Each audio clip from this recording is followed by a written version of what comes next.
Bonjour et bienvenue aux Morineries du dimanche. Bon, je vais juste vous raconter une petite anecdote avant de commencer. Habituellement, je préenregistre bien sûr mes capsules. Puis vendredi soir, je me prépare, je fais ma capsule, tout, la vidéo, tout fonctionne, sauf que je me suis aperçu qu'après 1 heure d'enregistrement, ben ça c'est pas grave, c'est parce que je fais des montages, là, fait que partez pas en peur, là, je laisse pas 1 heure de vidéo. Ça, je vais faire ça surtout quand que je fais mes entrevues. En tout cas, après 1 heure d'enregistrement et tout, je me prépare pour commencer le montage. Il paraîtrait que j'aurais pesé sur un bouton qui coupe le micro. Fait que j'avais 1 heure de vidéo sans son. Fait que ceci est la prise 2 de ma capsule de cette fin de semaine au sujet de la mode vestimentaire. On dit toujours qu'il n'y a jamais rien qui arrive pour rien. C'est sûr, sur le coup, ça m'a fait comme crrr.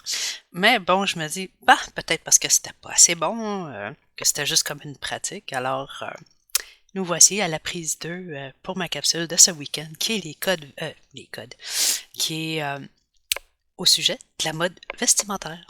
Avant de commencer aussi, je suis pas quelqu'un qui suit la mode. Si jamais vous me rencontrez et que vous trouvez que je suis à la mode, c'est soit qu'il y avait rien d'autre au magasin, ou soit que vraiment c'est un morceau de vêtement qui me plaisait bien. Parce que sinon, moi, je suis pas quelqu'un qui va chercher à suivre la mode en tant que telle. Parce que même depuis mon jeune âge, ben, peut-être juste à l'école que je suivais la mode, puis encore là, c'est une mode particulière. Étant donné que je suis de la génération X, bien sûr, on avait ce côté très artistique. La plupart d'entre nous, bien sûr, pas tous. Certains suivaient la mode stricte, mais je faisais partie de ceux et celles qui ajoutaient ce quelque chose de particulier qui faisait que tu pouvais pas trouver ça en magasin finalement. Voyons. Ou les agencements, que ce soit de couleurs de vêtements, d'accessoires même. C'est ça, moi j'avais une queue de raton laveur que j'avais cousue après une boucle d'oreille comme ça. J'avais les cheveux quand même très courts. J'avais la queue de raton laveur qui pendait ici. J'avais mon petit ruban noir ici. Et puis, c'est ça, tout le style. On était plusieurs comme ça en particulier. Puis il y en a qui y allaient plus avec le maquillage, mais dans ce temps-là, je me maquillais pas vraiment. Ben, je me maquillais, oui, mais j'étais pas courageuse comme ça. Il y en a qui faisaient un maquillage, c'est comme merveilleux. En tout cas, là, on va revenir aujourd'hui. Vivons dans le moment présent en parlant du passé. On dit que l'habit ne fait pas le moine, sauf que, étant donné que nous sommes des êtres humains, qu'on essaye de fonctionner dans une société, puis qu'on veut donc être accepté par tout le monde, fait que c'est sûr qu'on va porter un jugement sur les autres, puis on va aussi porter attention à ce que les autres portent un jugement sur soi, parce en général, on veut plaire, on veut être agréable à regarder, rentrer dans le moule pour certains. Pour d'autres, c'est vraiment... il faut dire qu'il y a des fois, les modes, il y en a qui sont vraiment géniales, puis il y a des années que... En tout cas, fait qu'on va commencer. C'est sûr que, étant donné que je suis pas une mordue de la mode, j'ai dû faire des recherches encore. Parce que moi, en réalité, c'est le confort avant tout. Et après, je vois avec la beauté, à moins que ce soit un événement quelconque, je vais essayer de suivre les directives façon de parler. C'est comme si mettons tu vas à un mariage, tu vas pas arriver là en saute de jogging là avec tes running shoes. Fait que c'est sûr que j'essaie de remplir certains critères, mais mon but premier c'est est-ce que ça a l'air confortable? Moi, je m'en fous que ça soit super beau, whatever. Est-ce que ça a l'air confortable? Est-ce que ça me plaît? Est-ce que la couleur me plaît? Dépendamment de la situation aussi, parce que bien souvent, un pyjama, je vais m'en foutre un petit peu de la couleur. Ici, en plus que si c'est un vêtement donné, là, habituellement, j'ai assez de gratitude pour apprécier qu'est-ce qu'on me donne, même si c'est pas nécessairement à mon goût. Souvent, il y a des vêtements comme ça aussi qu'on me donne, que je porte parce qu'on m'a donné en cadeau ou quoi que ce soit. Puis même si c'est pas à mon goût spécifiquement, je vais le porter. S'il me fait, bien sûr. Si je suis quand même confortable, je vais pas porter quelque chose de trop serré ou. Je suis plus le genre de personne à porter du très grand plutôt que du très moulant. Ouais, j'ai mes petits complexes de mon corps, mais bon, c'est comme beaucoup d'entre nous. J'essaie de me mettre en valeur, oui, mais pas mettre en valeur mon corps. Mais bon, passons. C'est ça que je disais. Je vais peut-être finir par le dire. En faisant mes petites recherches, je suis tombée sur plusieurs petits détails assez intéressants, ou qu'il y en a d'autres qui me faisaient un petit peu gricher des dents. Entre autres, je suis tombée sur les 10 commandements du style vestimentaire à respecter pour faire bonne impression. Parce que oui, la bonne impression est importante, surtout la première impression. C'est là-dessus que souvent, peu importe la situation, que c'est le moment où une personne va dire oui, j'accepte telle personne ou non, je me méfie d'elle. Le jugement, bien sûr. Mais il y en a qui se fient vraiment juste au visuel. Puis ça, je trouve ça très dommage.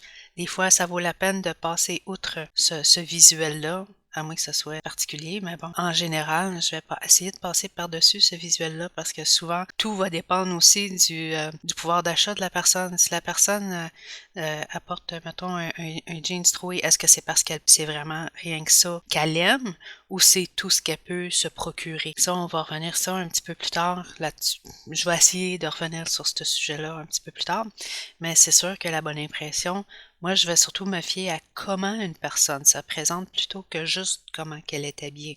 C'est sûr que si la personne... Là, tu sais, il y a toutes des peut-être en cas, peut-être que si la personne est très timide, c'est sûr qu'elle va être peut-être plus portée à bafouer, à bégayer ou à chercher ses mots. Moi, je suis quelqu'un qui fige. Si je suis trop gênée, souvent, je vais figer, puis c'est comme, je pars d'une analyse pour répondre, mais souvent, c'est comme, je parle pas. En tout cas, c'est toutes sortes de petits détails de même. Encore, on va revenir juste au côté superficiel de la personne, qui est son look, son apparence de première impression. Et puis, c'est ça, je suis tombée sur les 10 commandements, mais je pense qu'il y en a un petit peu plus que 10. Je les ai pas comptés, je les ai pas numérotés aussi sur mes notes. Fait que, on va dire que c'est quand même un 10 commandements. C'est sûr que pour faire une bonne impression, l'apparence physique, comment on se tient et comment on est habillé, y est pour beaucoup, si on est accepté ou pas. Que ce soit un entretien d'embauche, un événement formel ou juste pour être plus sûr de soi au quotidien, il y a des règles à suivre qui vous aideront à affiner votre style et mettre en avant le meilleur de vous-même. Pour commencer, les bases de couleurs. La première étape, c'est de maîtriser l'art des coordinations des couleurs. La couleur joue un rôle clé dans notre apparence. Elle peut mettre en valeur nos traits, souligner notre personnalité et même influencer notre humeur. Choisir les bonnes couleurs, c'est pas aussi simple qu'il paraît. Il y a certaines règles à suivre. Mais avant de dire ces règles-là, je vais juste vous dire par rapport à l'humeur et tout. Oui, il y a quelque chose qu'on peut appeler aussi de la chromo. Bon, la chromothérapie, c'est de vraiment soigner son humeur par la couleur. J'avais étudié là-dedans, j'ai fait étudier. J'ai fait un survol là-dedans, puis c'était très intéressant. Ça disait, pour être plus doux, plus serein, de, mettons, mettre une chambre bleue. Ne pas la mettre rouge, parce que mettre une chambre rouge, c'était trop énergique et tout. Tu sais, c'est comme ça t'empêchait d'avoir un bon sommeil. Ou encore, il suggérait pour quelqu'un qui essaye de perdre du poids ou qui veut faire attention à sa ligne, de mettre sa cuisine en bleu, justement, un bleu foncé quand même, presque bleu royal, pas bleu marin, bleu royal, parce que le bleu coupe la faim, que ce soit des assiettes bleues, des murs bleus. C'est pour ça que dans certains restaurants fast-food, il y a des couleurs style jaune, orange. C'est pour ouvrir l'appétit, mais en même temps faire ça vite parce qu'ils veulent pas qu'on s'éternise là des heures et des heures. Donc, les couleurs affectent nos humeurs comme ça. Là, je vais pas toutes les énumérer, là. Ceux qui veulent aller plus en profondeur, ils diraient que la couleur qui vous répulse le plus, c'est la couleur qui vous représente le plus. Comme moi, j'ai été très longtemps à me tenir très très loin du rouge. Le rouge comme en arrière. Ça fait pas longtemps que je suis capable d'endurer le rouge. Je portais plus du rose, du beige. C'était pour m'adoucir parce que en réalité, j'avais un tempérament que j'étais très facile à devenir agressive. Pourtant, je suis pas une personne agressive, mais j'étais facile à. Alors, pour cette raison, je ne portais pas de rouge. Je portais des couleurs qui m'adoucissaient, qui me tranquillisaient plus. Revenons à notre capsule. Les règles de base par rapport aux couleurs, c'est apprendre à connaître les couleurs flatteuses. Parce que c'est pas toutes les couleurs qui vont à tout le monde, dépendamment du teint de peau, la couleur de vos cheveux, la couleur de vos yeux. C'est ça, comment que la couleur vous fait sentir aussi. Mais en général, c'est ça. La couleur de la peau, il est pour beaucoup aussi. Même si, mettons, exemple, bon, je vais parler des blancs parce que je suis blanche, même si c'est pas blanc-blanc, c'est pêche, là. tout cas, vous comprenez ce que je veux dire. Il y en a qui vont avoir un peu de rosé dans leur couleur de peau. Il y en a d'autres que ça va être plus comme olive, vert d'arbre. Là, je parle pas de quand t'es malade, là, pis t'es vert, là. Je parle vraiment une complexion de la peau qui a un teint plus de vert, d'autres qui ça va être plus rose. Il y a aussi de pas mélanger trop de couleurs. En règle générale, limitez-vous à 3 couleurs principales pour éviter un effet trop bariolé. Nous autres, ils disent bariolé, là, mais ça fait trop secouant. Ça secoue. Essayez de garder les couleurs vives pour les accessoires, que ce soit des barrettes, les attaches-cheveux, bijoux, ceintures, foulards. Et essayez de privilégier les couleurs neutres pour les pièces principales. Ça, c'est sûr, quand vous portez surtout, mettons, la pièce principale, même s'il y a des motifs, il y a toujours comme une couleur de fond. Essayez d'aller avec les couleurs neutres. Respectez les codes vestimentaires. Là, on embarque quasiment dans l'uniforme. Excusez, vous allez m'entendre souvent dire ça, là, mais c'est mon petit côté rebelle, là. Adhérer au code vestimentaire en vigueur est une autre étape fondamentale pour faire bonne impression. C'est sûr que si tu t'en vas pour une entrevue d'embauche en tant que comptable, puis que tu arrives là habillé en joueur de football, ça marchera pas, là. C'est caricatural pas mal ce que je dis, mais c'est pour vous donner une idée. Que ce soit dans un cadre professionnel, lors d'un événement spécial ou même dans la vie de tous les jours, chaque situation a ses propres normes. Les respecter montre votre sens du détail, votre respect envers les autres. C'est vrai que c'est bien de montrer qui on est, mais en même temps, il faut respecter aussi les autres. On vit en société, là, on n'est pas des ermites urbains. Il y a encore des fois des directives à suivre. Mon Dieu, c'est compliqué d'être à la mode. Hein? En milieu professionnel, optez pour des tenues sobres et soignées. Les costumes, tailleurs et chausseurs de ville sont de mise.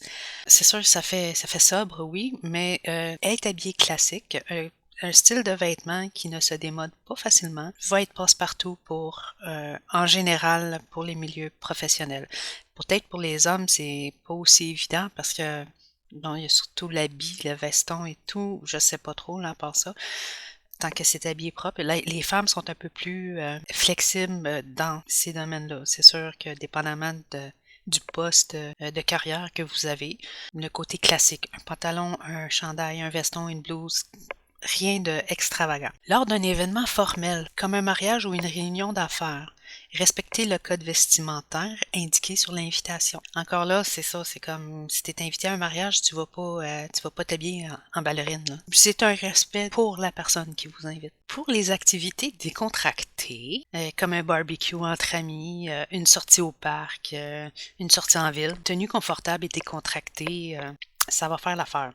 Quand s'habiller devient une science, j'aime mieux le côté artistique que le côté scientifique du vêtement. Valoriser sa morphologie. Ça, c'est pas tout le monde qui est capable. Moi, la première, je suis pas quelqu'un... oui, j'ai une certaine morphologie qui rentre pas vraiment dans les normes non plus. Je suis loin d'être un mannequin. Je suis très, très, très loin d'être un mannequin. Quand j'ai de la misère à me trouver quelque chose qui vraiment me va très, très bien, à moins de dépenser énormément d'argent, mais... On dirait que j'ai pour des cas spécifiques, non. C'est un peu pour ça aussi que rentrer dans le côté classique, c'est très neutre. Donc, ton vêtement, vu qu'il est pas à la mode, c'est sûr que pour moi, je m'en sauver comme ça. Puis ça dure un petit peu plus longtemps aussi. Étant donné que je suis pas à la mode, ben ça dure. Je peux passer 3-4 modes comme ça, passer plus incognito. Mais encore là, c'est ça, je cherche pas l'attention par mon vêtement, chose que je ne faisais pas quand j'étais jeune. Quand j'étais jeune, je cherchais vraiment... C'était plus une provocation humoristique que je faisais, mais en tout cas. La troisième règle à respecter pour faire bonne impression est de choisir un vêtement qui valorise votre morphologie, bien sûr. Chaque personne a une morphologie différente et certains styles vestimentaires lui conviennent mieux que d'autres. Ce qui fait bien à moi ne fera pas nécessairement bien à un autre et vice-versa. Apprendre à connaître votre corps et à choisir des vêtements qui le mettent en valeur peut grandement améliorer votre apparence.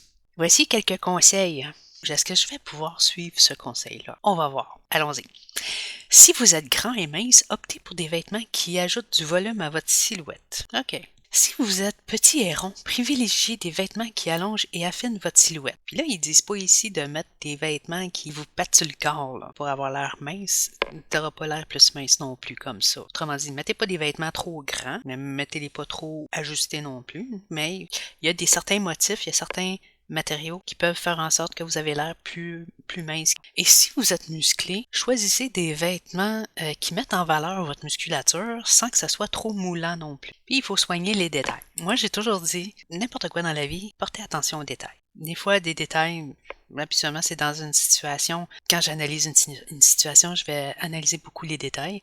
Mais pour la mode, faire attention aux détails aussi. Des fois, c'est les détails qui peuvent changer le look complet d'une apparence que vous pouvez avoir une tenue ordinaire ou une tenue remarquable avec le même vêtement, mais dépendamment des détails que vous ajoutez, ça change de style, ça change de look complètement. Puis là, quand on parle de détails, on parle surtout comme les accessoires, les accessoires que ce soit cheveux, les chaussures, la coiffure peuvent apporter une touche finale à votre look. Ils doivent être choisis avec un soin pour compléter votre tenue et refléter votre personnalité. Il y a certains points à ne pas négliger là-dedans. Choisissez des accessoires qui apportent une touche d'éclat à votre tenue, comme une belle montre ou un beau collier élégant. Portez des chaussures qui sont à la fois confortables et élégantes. Elles doivent être propres et bien entretenues. Soignez votre coiffure. Elle doit être propre. Oui, c'est important d'avoir les cheveux propres. Bien coiffés, adaptés à votre style et à l'occasion. Ça, déjà, en partant, les cheveux, c'est pas de ma faute. Je boucle. OK? Je vais avoir les cheveux comme ça, moi, que ce soit pour aller travailler, pour sortir, peu importe la sortie. C'est très, très rare que je vais me lisser les cheveux, à moins que ça me tente, là. Il faut que ça me tente vraiment, de vraiment changer catégorique, mais j'aime autant quand j'étais plus jeune, j'avais les cheveux très très lisses. Autant maintenant mes cheveux frisent. Dire dans le temps quand j'étais jeune, j'avais des permanentes pour avoir les cheveux comme ça. Pensez-vous qu'aujourd'hui je vais me les lisser? Non, je suis contente. Fait que même si j'ai l'air toute échevelée, ben je me dis, en étant échevelée, j'ai pas de problème que ma coiffure soit dépeignée. Je suis peignée. Fait que en réalité, mon look capillaire dépend juste de mes cheveux. C'est mes cheveux qui décident. Des fois, bon, ok, il y a juste le toupette que je me replace un peu des fois, là, parce que à la longueur qu'il y a, des fois, quand ça retourne de même, mais c'est mes cheveux qui décident comment ils se placent dans la journée. J'aime le côté naturel. Il parle aussi des fautes de goût. Mais encore là, ça, je trouve ça touché un peu parce que on dit que tous les goûts sont dans la nature. Porter un jugement sur quelqu'un que ce qu'il porte n'est pas à notre goût, je trouve ça un peu prétentieux de notre part parce que l'autre personne, c'est peut-être vraiment à son goût à elle. Puis ce que nous, on porte, c'est pas à son goût, tu sais, c'est comme, fait que je trouve ça un petit peu... J'aime pas ça, mais bon, ça a l'air qu'on a des règles pour les goûts. Ils nous disent qu'est-ce qu'il faut aimer, qu'est-ce qu'il faut pas aimer. Vous savez, ce contrôle. Anyway, mais c'est sûr qu'il y a des affaires qu'il faut faire attention, là, que ça va de soi, en général. Il y a toujours des exceptions dans tout. Là. Il est essentiel de connaître les erreurs vestimentaires courantes pour les éviter, qu'il s'agisse de vêtements démodés, de mauvaises associations de couleurs ou de styles inappropriés. Les fautes de goût peuvent ruiner votre image. Mais encore là, c'est comme, il y en a qui vont avoir les vêtements démodés, il y en a qui vont savoir porter un vêtement qui est démodé, mais ils vont le porter d'une certaine manière que ça va être comme wow. Fait que, encore là, ça dépend. Tu sais, je me verrais pas arriver au bureau un lundi matin avec des pantalons style métallique or ou argent des années 80. Là, tu sais. Je le ferais pour rire là, ou à l'Halloween, mais en tout cas, c'est sûr que tu as certaines règles à suivre comme ça. Il y a une limite, là. Tu sais, c'est d'arriver à mettre la limite du acceptable. Ils disent que qu'il y a certaines erreurs à éviter, comme porter des vêtements trop serrés ou trop larges. Mea culpa. Je les porte pas serrés, mais je les porte larges. Surtout les chandails. Au point qu'à un moment donné, bon, ok, je suis célibataire, là, tu sais, j'ai pas de chum pour voler des chandails ou quoi que ce soit, que je faisais dans le temps que j'avais un copain. Souvent, pour m'acheter un chandail, je vais aller dans les vêtements d'homme. Je vais prendre le plus grand que je peux prendre. J'adore porter des chandails grands. Moi, je m'en fous. Ça avantage pas ma morphologie, mais moi, j'aime ça, puis je trouve ça tellement confortable. Mais bon, ça, c'est moi, ça. Il y a mélangé trop de motifs ou de styles différents. Vous savez, mettre des fleurs avec du carotté, c'est comme... Des fois, ça va arriver que c'est à la mode. Je trouve que ça irrite l'œil. Il y a porté des vêtements démodés ou usés. Encore là, comme je disais, les vêtements usés, je peux comprendre, surtout s'il y a des trous, des emplacements où ça perd de la couleur. Là. Je parle pas des jeans qui sont faits comme ça, mais je parle comme un pantalon noir, mais qu'on voit que soit sur la fesse ou la cuisse, que c'est usé. Essayez de miser sur la qualité plutôt que la quantité. Ça, c'est un peu touché, dans le sens que, oui, porter un vêtement qui est de qualité, il va durer beaucoup plus longtemps, autant par la manière qu'il se tient, par ses couleurs, par sa forme. Ceux qui sont de moins bonne qualité, c'est sûr qu'ils sont plus abordables, donc on peut en acheter plus. c'est sûr que entre quelqu'un qui a un budget quand même assez restreint, serré ou très limité, au lieu de s'acheter une paire de pantalons à 300 $ qui est parfaite, puis que c'est le seul morceau de linge qu'il va avoir dans son garde-robe, c'est peut-être moins... oui, c'est bon d'avoir de la qualité, mais peut-être qu'il serait mieux de s'acheter 5 paires de pantalons de moindre qualité, mais qu'au moins qu'ils puissent changer à tous les jours, homme ou femme, là. Fait que c'est sûr que ça vaut aussi selon votre portefeuille. Mais heureusement, maintenant, il y a des vêtements qui sont quand même bon marché, qui donnent une allure de bonne qualité. Il suffit juste de leur faire attention. C'est sûr que pour la bonne qualité, ils privilégient les matières naturelles comme le coton, la laine ou la soie. Essayez d'examiner attentivement les coutures et la finition. Les vêtements de qualité sont bien finis et ne présentent pas de fils pendus ou de coutures mal faites. C'est sûr qu'on paye pour ça, mais quand tout est bien fait, t'es sûr que ça va tenir. Puis essayez les vêtements avant de les acheter pour vous assurer qu'ils vous vont bien. C'est sûr que de nos jours, je fais partie du lot. J'achète beaucoup en ligne. J'ai horreur d'aller en magasin. Ça va arriver rarement, mais ça arrive que je vais au magasin. Mais en général, j'achète en ligne. Donc, c'est pas évident d'essayer. C'est pas évident. C'est impossible d'essayer ton vêtement avant de l'acheter. Tu peux la commander, tu l'essayes, puis souvent, il va y avoir une façon de pouvoir retourner ou échanger ton vêtement. Mais en général, étant donné que je porte plus grand que ce que je serais supposé de porter, ben moi j'ai pas de problème avec ça, mais ceux qui essayent de mettre des vêtements qui sont comme plus ajustés, c'est sûr que ça peut être un peu plus complexe. Surtout si d'une boutique à l'autre, les grandeurs des vêtements, ils sont différents, c'est pas universalisé. Il y a la règle aussi d'avoir une tenue adaptée à chaque occasion. C'est sûr qu'il est bien d'être préparé pour avoir des vêtements pour être prête à toutes sortes d'occasions ou d'arriver à faire des agencements pour toutes les occasions avec des tenues spécifiques, que ce soit bon pour un entretien d'embauche, pour une soirée entre amis ou une sortie en amoureux. C'est important d'avoir une tenue appropriée. Voici quelques conseils pour choisir votre tenue. La bonne tenue. Pour un entretien d'embauche, optez pour une tenue formelle et professionnelle. J'avais lu en quelque part, il disait que comme pour adoucir l'autre personne, mais là on embarque dans le côté chromologie, si je peux dire, c'est essayer de porter une couleur rose, une couleur douce comme pour adoucir la personne. Mais là, ça vient un petit peu dans la manipulation. Mais non, sérieux, c'est comme soyez formel et professionnel. Vous n'êtes pas obligé d'en mettre trop, là. Tant que vous avez je vous dis, moi, un look classique, là, c'est passe-partout pour presque toutes les situations. Pour une soirée entre amis, une tenue décontractée et confortable sera idéale, comme un jeans avec des sneakers propres ou un soulier confortable. Pour une sortie en amoureux, ils disent de privilégier une tenue élégante et sexy. Dépendamment aussi c'est quoi votre sortie d'amoureux. Hein, si tu t'en vas marcher dans la montagne, je te verrais pas trop en talons hauts, dans les roches puis tout. Par contre, élégante et sexy, ça, dépendamment c'est quoi la sortie. Moi déjà élégante, moi je m'arrêterais à élégante. Moi sexy, ça fait pas partie de mon style. Je me dis autant pour homme pour femme que le côté élégant est déjà sexy, selon moi. Ça dépend c'est quoi sexy pour chacun. Sexy, il y en a que ça va être comme un grand décolleté, voire plus de peau. Moi, l'élégance est très sexy. Ça, c'est pour homme, pour femme. Ensuite, une autre règle qui est de prendre soin des vêtements. Si vous voulez qu'il vous dure longtemps puis qu'il garde son cachet, il y a une façon de prendre soin de ses vêtements. Puis déjà, c'est de suivre les instructions qu'il y a sur l'étiquette. Il y a aussi ils disent de repasser vos vêtements avant de les porter. Oups! Ça fait une éternité que je repasse plus mon linge. Ah oui, même les pantalons de style classique. Non, je repasse plus rien.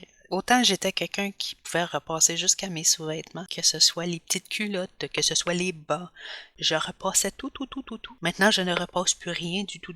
C'est un goût de chacun, mais je le cache pas. Mais pour moi, le côté fripé me permet de me sentir plus confortable. Mais ça, c'est dans les goûts de chacun, mais c'est sûr que si vous voulez être plus formel, c'est mieux de repasser votre linge. Surtout quand les chemises, là, quand t'as le coin qui retrousse, là, c'est moins chouette. Puis il y a aussi de ranger vos vêtements avec soin pour éviter justement qu'ils ne froissent ou qu'ils ne s'abîment. Ensuite, toujours dans la présentation, ils disent qu'une autre règle, c'est d'adapter son style à son âge. J'ai envie de rire parce que c'est quelque chose que j'ai de la misère un petit peu. Il est important de faire évoluer son style avec le temps. Ça, je suis entièrement d'accord, parce que c'est pas juste l'évolution du style, c'est l'évolution de la personne aussi. Tu fais pas juste évoluer ton style, puis toi, tu restes en arrière, non. Tu évolues, ton style évolue. Moi, c'est un va pas sans l'autre. Il y en a qui sont capables de séparer ça, mais en tout cas. Il y a un style qui vous allait à merveille à 20 ans, peut ne plus à être approprié à 40 ou à 50. Voici quelques conseils pour continuer à avoir du style tout en respectant votre âge. Ne cherchez pas à vous habiller comme quelqu'un de beaucoup plus jeune. Ça peut donner l'impression que vous essayez désespérément de rester dans votre jeunesse. Évitez les tenues trop extravagantes ou trop sexy. Sexy ici, j'imagine que c'est comme les très courtes jupes ou dans les choses comme ça, là, de ce que je comprends du texte. Privilégiez l'élégance et la sobriété. Être classe est plus sexy, à mon avis. Puis n'ayez pas peur d'expérimenter et de trouver un style qui vous correspond tout en restant approprié à votre âge. C'est quoi? C'est quoi les règles de l'âge? C'est quoi, bon, ok, à 20 ans, t'es un petit peu plus olé olé, puis rendu à 40 ans, c'est quoi? Il faut que tu te caches. À 50 ans, tu te caches encore plus, puis à 60 ans, encore plus. Non. Moi, je sais pas, j'ai de la misère avec ça. C'est sûr que de la manière que je m'habillais quand j'avais 20, plutôt quand j'avais 15 ans, parce que dans ce temps-là, j'avais un style particulier, je m'attends à mes 80 ans de retourner à ce style-là. Parce que c'était justement coloré, provocateur de manière humoristique et non pas provocateur trop séducteur. J'ai tout le temps eu une tendance à vouloir secouer le monde un peu ou leur donner un sourire sans nécessairement faire rire de moi, mais de nos jours, le monde y rit facilement du monde. En tout cas, c'est dommage, mais c'est ça. Puis s'habiller selon l'âge qu'on a. Vous voulez pas être démolé, habillez-vous classique. Ça fait élégant, puis c'est intemporel. Vous êtes sûr que il y a juste à ajouter quelques petits accessoires qui changent au goût du jour, c'est tout. Puis ça fait économiser un petit peu. C'est sûr que, bon, dans le texte, il disait de ne pas avoir peur d'expérimenter, mais en même temps, tu expérimentes, mais il faut suivre les règles. Ils disent ici d'investir dans les basiques. Les pièces basiques de bonne qualité sont la fondation d'une garde-robe versatile. Elles peuvent être portées en toute occasion et sont intemporelles. Basiques, donc le classique. Voici quelques basiques que vous devriez avoir dans votre garde-robe. Un jeans bien coupé, un blazer noir ou un veston noir, un t-shirt blanc de bonne qualité, une paire de chaussures de ville, puis une robe noire élégante. C'est sûr, c'est très basique, c'est très... avec ça, tu peux faire un peu n'importe quoi, finalement. Bien se vêtir n'est pas une question de mode ou tendance. C'est avant tout une question de bien-être, de confiance en soi et de respect envers les autres. Puis si vous suivez ces règles-là pour affiner votre style et faire bonne impression, vous sentir bien dans votre peau, n'oubliez pas, la mode est un jeu, amusez-vous en suivant les règles. Sous-entendu, là, la mode, plus précisément la mode vestimentaire, ça désigne la manière de se vêtir conformément au goût d'une époque, d'une région donnée. C'est un phénomène impliquant le collectif via la société, le regard qu'elle renvoie, les codes qu'elle impose, et le goût individuel. La mode est l'une des plus puissantes industries du monde. Elle représente 6% de la consommation mondiale et elle est en croissance constante. Ça vaut-il la peine de suivre la mode pour enrichir autant d'industries? La mode, elle concerne pas seulement les vêtements, mais aussi les accessoires, le maquillage, le parfum et même les modifications corporelles, comme ceux qui se font épaissir les lèvres, ceux qui se font mettre des faux cils, des faux ongles, des faux tout finalement. Les facteurs déterminant la mode sont parfois une recherche esthétique. C'est juste pour la recherche pour le frappe à l'œil, le tape à l'œil, en tout cas, pour capter l'attention visuellement. Néanmoins, la mode est aussi déterminée par d'autres facteurs pour ceux qui la suivent. Un moyen d'affirmer son rang social, son groupe social, son pouvoir d'achat et sa personnalité. Ou bien pour les créateurs qui imitent un moyen commode pour gagner de l'argent et du succès. J'imagine ça, c'est ceux qui vont copier les grands noms. Parce que souvent la mode, c'est ça en plus. C'est tu payes pour le nom, tu payes pas vraiment pour ta mode, tu payes pour le nom. Oui, le nom, c'est le créateur, mais en tout cas, la mode est un moyen de s'exprimer, une manière d'avoir confiance en soi, toujours par rapport à comment l'autre nous regarde, j'imagine. L'une de ses caractéristiques vient de son changement incessant, incitant par là même à renouveler le vêtement avant que celui-ci ne soit usé ou inadapté. On dit que la mode est éphémère, elle touche tous les milieux et tous les domaines. La notion de mode ne saurait être appréhendée sous un angle utilitariste. Elle dépasse amplement la nécessité de se vêtir. La mode existe depuis l'Antiquité. Puis au Moyen Âge, le mot mode est déjà présent avec notamment une définition liée à l'habillement, comme aujourd'hui. Parenthèse. Étant donné, oui, les hommes y suivent la mode, bien, tout le monde va suivre une mode, mais en général, le cliché disent que la femme est va suivre plus la mode. Et il y a quelques années, j'avais lu une phrase qui m'a fait comme réfléchir, qui disait « La femme pourra se dire vraiment libérée le jour qu'elle cessera de suivre la mode. » Je me rappelle pas c'est qui a dit ça, parce que oui, il y en a qui sont vraiment mordus, qu'il faut tout le temps qu'il y ait le dernier cri, le chandail, le dernier modèle, les souliers, le sac à main. Je dis pas que c'est pas beau, mais ça fait beaucoup d'argent. Le 18e siècle marque la naissance des premiers magazines de mode, notamment des gazettes peu illustrées. Il y avait déjà des livres sur la mode, déjà avant ça. Il y avait des livres, des gravures, des poupées de mode Pandore, qui étaient quelques moyens qui permettaient aux nouvelles tendances de se répandre. Les poupées de France sont des figurines habillées que les dames prennent plaisir à se présenter et à s'échanger entre elles à l'occasion de rencontres afin de découvrir et de faire découvrir la mode qui ne dispose pas encore de canaux de diffusion à grande échelle. Imagine, dans le temps, tu avais ces dames qui arrivaient avec leurs petites poupées puis qui s'échangeaient ça pour comme échanger des informations sur la mode. Spécial, pareil. Au début du 19e siècle, les premiers magasins de vêtements à prix réduit voient le jour. La personne Charles Frederick Worth aurait le premier eu l'idée, vers 1858, de faire défiler ses modèles sur de vraies femmes, alors appelées sosies, dans des salons où les clientes venaient choisir des vêtements. OK, le vêtement comme tel. Il est apparu pour des raisons initialement fonctionnelles. Pour se protéger des intempéries et des agressions extérieures, mais également pour protéger son corps du regard des autres en respectant la pudeur et en ménageant les attitudes de séduction. Un pas de plus vers l'évolution humaine, j'imagine. Puis, au fur et à mesure, il a été étoffé, décoré et accompagné d'accessoires. On va commencer à porter des bijoux, à se maquiller, à se parfumer. C'est à ce moment qu'on ne parle plus seulement de vêtements, qui a d'abord un but fonctionnel, mais de mode qui a des fins plus séductrices. À la fin du 19e siècle, l'essor de la mode est en grande partie lié à trois principaux facteurs constitutifs de la société de consommation contemporaine. Il y a eu la production en série des vêtements, qui permet de dupliquer les articles en grande quantité, donc tu payes moins cher, mais il y en a plus, donc il y a plus d'achats.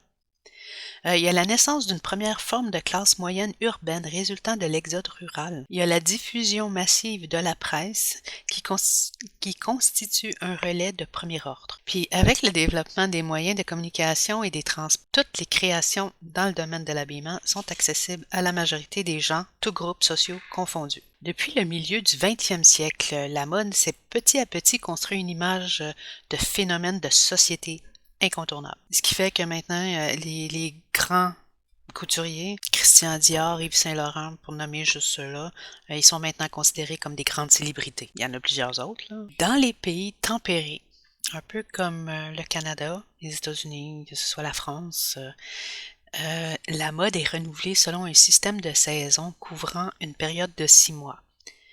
L'automne-hiver, printemps-été. Avant que les collections n'arrivent dans les boutiques, un gros travail d'équipe est fourni. Les collections sont conçues 6 à 8 mois à l'avance. Et comme les modes, c'est pas vraiment pour le goût des personnes, c'est on nous impose les modes. Puis vu que les modes nous sont imposés, donc en réalité, c'est pas nous qui choisissons de s'habiller selon nos goûts.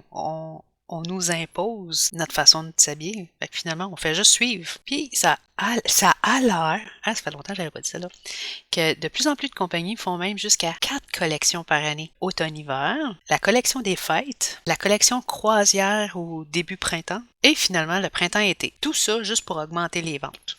La mode et l'habillement mettent en évidence, je dirais, les inégalités et les paradoxes nord-sud.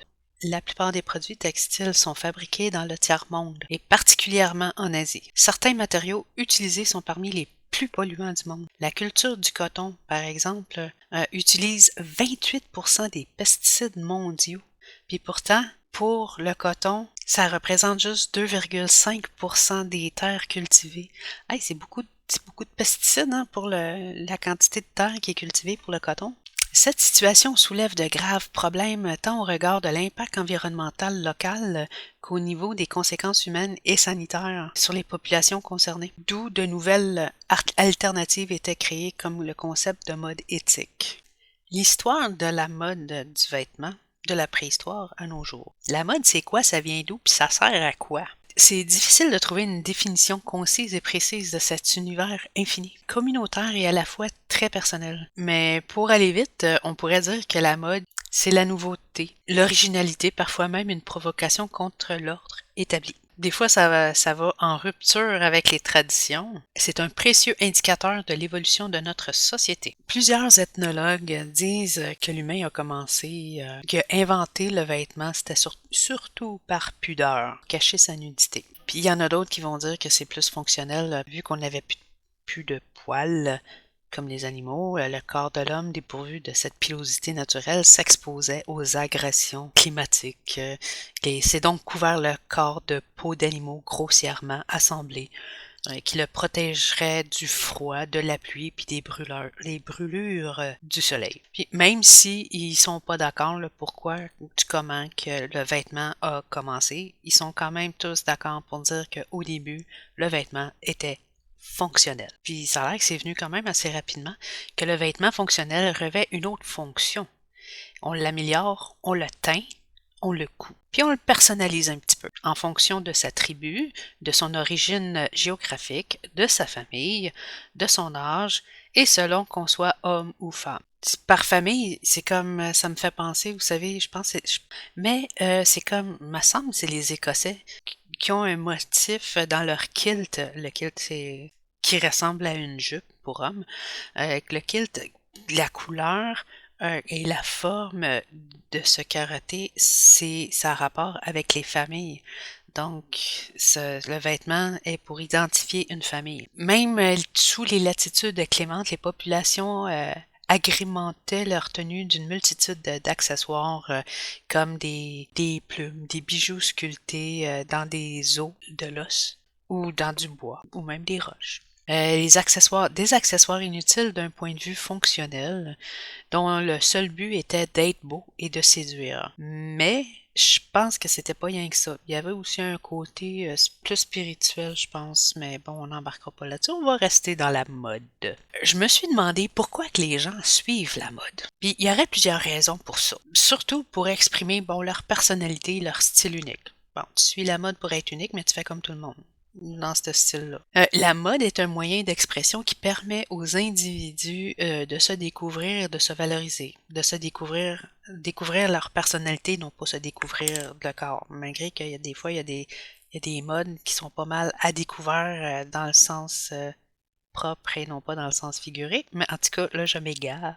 Ça agit aussi comme un langage universel transcendant les frontières et les cultures et reflète les évolutions de notre société. Dire qu'avant, chaque pays, même chaque ville, avait son petit quelque chose de mode, avait leur mode. Maintenant, c'est devenu, je pense, l'Internet aide beaucoup à ça, c'est devenu beaucoup plus uniformalisé. Ça se dit-tu, ça? Je regarde ça des fois, tu regardes des vidéos, des fois, tu vas voir que le monde en Russie, des fois, tu as l'impression que tu regardes des images des États-Unis, ou vice-versa, ou du Canada, ou de France. Et la différence, elle est beaucoup moindre côté vestimentaire, je trouve. Puis c'est le fun d'un sens parce que si tu as allé en quelque part, tu passes plus inaperçu, tu as l'air moins étranger, mais en même temps, ça enlève ce côté originalité justement de l'endroit. Je trouve ça dommage, ça enlève une essence, cette beauté que chaque pays est différent, que chaque être humain est beau dans leur différence, mais en tout cas, je m'égare encore une fois. Suivre la mode aussi peut être un acte éco-responsable parce que de plus en plus de créateurs et consommateurs prennent en compte l'impact de leur environnement par rapport aux choix vestimentaires. Mais vu que la mode est aussi une activité économique significative, générant de l'emploi et stimulant l'innovation dans divers domaines comme les accessoires, les chaussures, les bijoux, blablabla. Fait que c'est sûr que là, ça me fait penser juste à prendre, vous savez, ce cuir vegan qui n'est pas une peau d'animaux, mais qu'il y en a qui sont faites soit par une partie de l'ananas ou un autre fruit ou quoi que ce soit.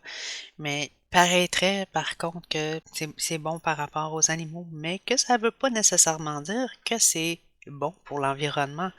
Parce que le procédé, le traitement et tout, ça laisse des marques, ça aussi, puis c'est pas nécessairement positif. La mode est une partie de notre patrimoine culturel. qui reflète les traditions et les savoir-faire des différentes régions du monde. Elle permet de préserver et de transmettre cet héritage culturel à travers les générations. Et je me demandais aussi comme question si les matériaux utilisés pour les vêtements d'aujourd'hui sont néfastes pour la santé. Et j'ai trouvé comme réponse comme quoi que les matériaux utilisés dans la fabrication des vêtements peuvent avoir un impact sur la santé, justement.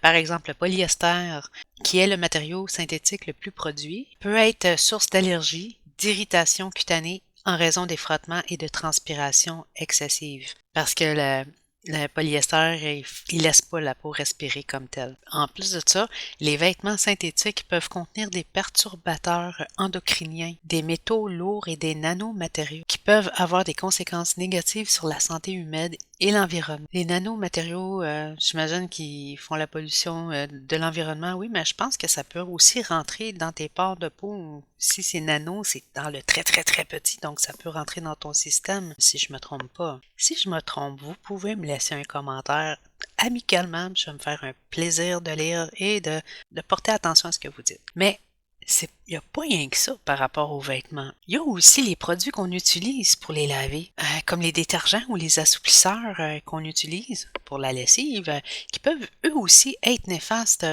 autant pour l'environnement que pour nous, par rapport aux allergies, les irritations, même que certains ont la réputation d'avoir des produits cancérigènes. Les fibres naturelles comme le lin, la soie et la laine sont souvent préférées pour leur capacité à réguler la température de notre corps et pour leur douceur. Bon, pour la laine, pas sûr, mais bon, t'es toujours mieux avec un matériel plus naturel possible. Cependant, même le coton, une fibre naturelle, peut être problématique s'il est traité avec de grandes quantités de pesticides. Fait que c'est donc important de considérer la composition des vêtements et de privilégier, si possible, les matériaux durables et moins traités chimiquement pour réduire les risques potentiels pour la santé et pour l'environnement.